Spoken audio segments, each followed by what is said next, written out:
Nickelodeon hates perfect endings. Is there anything left to say about Nick at this point? I mean, they gave us plenty of childhood memories and all. But then they renewed SpongeBob for a 13th season. Don't get me wrong, Nickelodeon definitely has some great shows with good endings. The best one being Avatar: The Last Airbender, which has been Nickelodeon's flagship success story for about a decade now. Danny Phantom also had a good ending, but not great. I always felt like there was more that could be done with that ending, but I digress.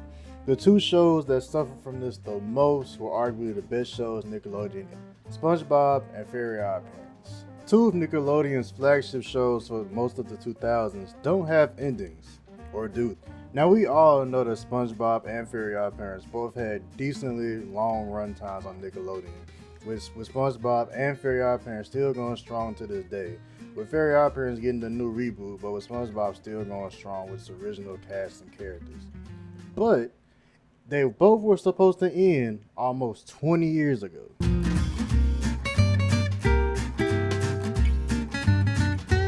In 2004, Nickelodeon released two movies: Fairy Odd Parents Channel Chasers and the first SpongeBob movie, which was also released in theaters. Now, I specifically called this section 2004 because this was the year that both Fairy Odd Parents and SpongeBob were supposed to end. Coming directly from the SpongeBob creator himself, Steven Hillenburg, he even said that he felt that 3 seasons in one movie was enough for a show like SpongeBob, and he didn't want the show to quote-unquote jump the shark and become dumbed down by having more and more episodes added on to it. But Nickelodeon, as we all know, had other plans for the show. Steven Hillenburg's fears became a reality as the longer the show went on. Exactly what he said happened. The show became dumbed down, and the humor of the show just became non-existent, and the characters of whatever growth that they had just disappeared. None of the charm and the original humor from the first 3 seasons was left over. My parents had something similar happen to it, but to me it was in a way worse fashion than SpongeBob. For each season that Fairy Odd Parents was renewed, Fairy Odd Parents suffered from many problems, the main one being the removal of its important side characters.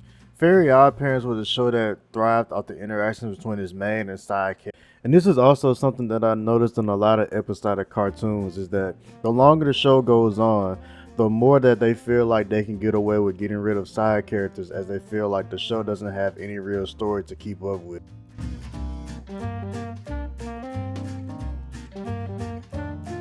These two shows suffer from the same thing that The Simpsons and Family Guy suffer from still to this day.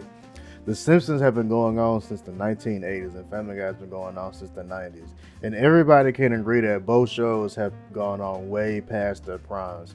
And Family Guy, even being canceled twice and came back, is still making episodes, but nowhere near the quality that they used to be in their earlier seasons. My lips are too thin. Can I please get collagen injections? Meg, you don't need to change the way you look. You know, most of the world's problems stem from poor self-image.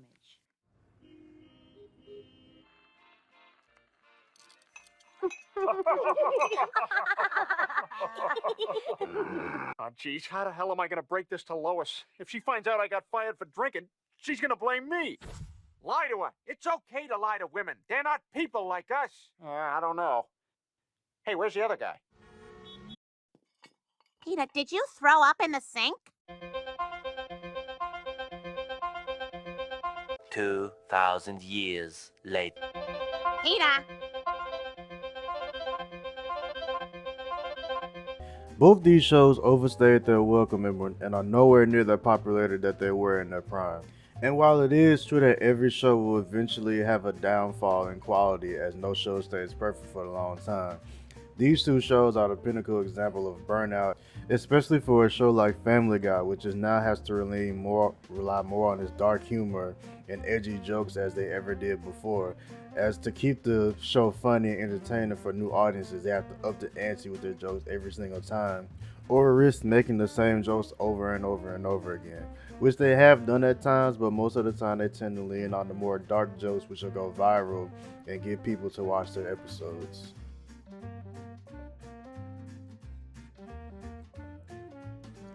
Overall, the effects of this really hurt Nickelodeon, and it really hurts their main shows that they just keep making episodes and don't actually end their show on a great note, which they both had perfect opportunities to with the first SpongeBob movie and Channel Chasers, which is universally seen as the actual endings of these shows. and people really just don't even acknowledge the future seasons of both of these shows. This, in my opinion, hurt Nickelodeon the most. Having two of your flagship shows not have endings that you even acknowledge really hurts the credibility of these shows and its legacy.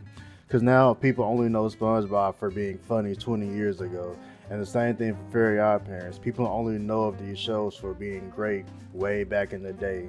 And it really doesn't help that they keep renewing and rebooting these shows, just, dragging whatever is left of their credibility with these shows on the ground.